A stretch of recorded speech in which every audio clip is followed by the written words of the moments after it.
Here's just a short video of this little machine right here. This is to clean a CPAP machine, with a constant positive airway pressure machine that people with sleep apnea use. And this machine is kind of like the SoClean. It is it produces ozone, and it's used to clean the machine, because ozone, which is O3, is a very, very strong oxidizer. It really wants to give up that extra oxygen atom. It's unstable, unlike an O2 molecule. Even an O2 molecule is not, I mean, it's very reactive. It wants to react because it's, sharing its valence electrons.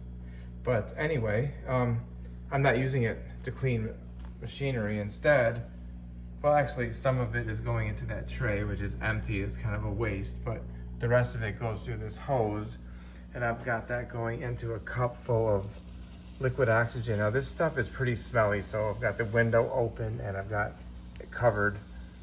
But what I'm gonna do is take this test tube out, if I can touch it. Oh yeah, look how dark blue that is. Let me get that back in there. Show it to you one more time.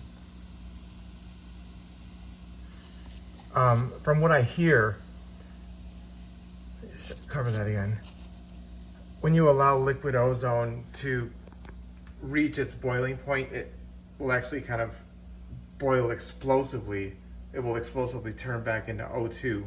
I mean, it won't be like a fiery explosion. It'll just kind of splatter everywhere and quickly turn back into oxygen, diatomic oxygen. So yeah, I'm probably gonna want to take the cup and the test tube outside before I do that. But just wanted to show you. Let me do that one more time. See if I can get a close-up. Freezing my fingers here, touching this test tube. That's scary to look at. That's extremely poisonous. You probably don't want to be doing this in your house like I am. Thanks for watching. Please subscribe.